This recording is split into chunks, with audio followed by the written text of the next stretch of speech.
Hello YouTube, I'm weloveanimetoo, bringing you my first how-to video. And this video is going to be how to make a duct tape backstrap for your spear.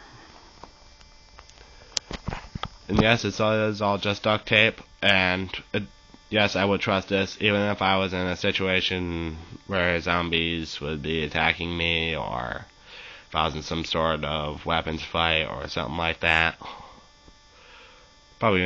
I would probably want to add a duct tape backstrap to a spear I intend to throw, but that's not our subject. Let's get on to the build itself. The basic idea is to take 4 different pieces of duct tape and scrunch up each piece sort of like this or this. Actually, I want to recommend trying to do it like this. This is my first attempt at it. And having all 4 of these pieces, which are longer than half of what you want your backstrap to be, and made them up right here in the middle. Now you can use all this 1 roll duct tape, or you can do as I did and use 2 to make it sort of colorful. Basic idea is to tie them together down here, where you want it to be. Well, as you can see here, I just taped over the knot itself to make sure it stays in place. You want a knot that'll move up and down, sort of like this.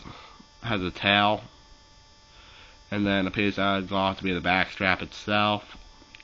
This is just another teaching example I have laying around.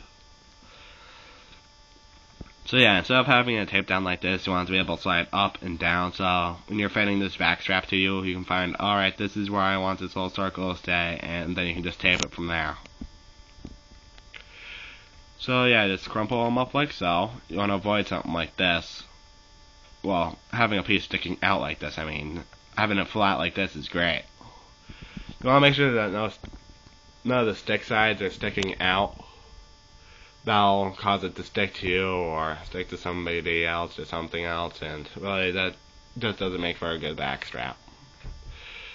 Now, even though I have it taped onto the sheath, onto the shaft itself, right here down at the point of my spear, I actually only have it tied because that piece of my spearhead is actually tapered.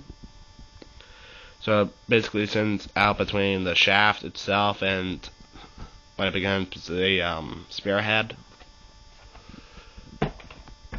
So I only have that tied. If tying it is a problem for you, you can always duct tape it down.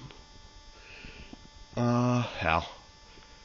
I actually plan to fix this as soon as I turn the camera off, so I only had that around as a video teaching example. This has been a couple takes now, so yeah. I'm gonna probably mess up a lot. Now, let's say all these pieces are like too flimsy for you. You can like stick your finger through them. Like, let's say if those 2 pieces were bound together, stick your finger through like that. You can always take more tape and just sort of wrap it around it there like I did. Or another good teaching example I have laying around is like right here. 2 pieces of duct tape held together by a 3rd piece.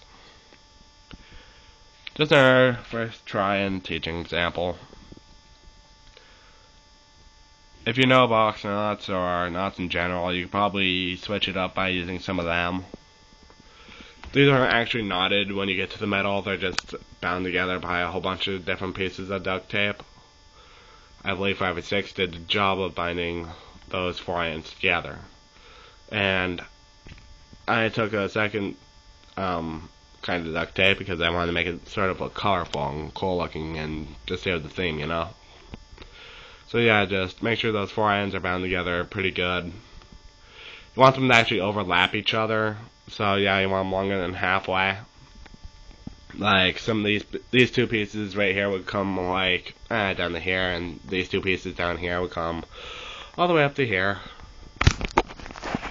And as long as I think you guys get the basic idea of what I'm saying, so I'm gonna wrap this video up. Revolution.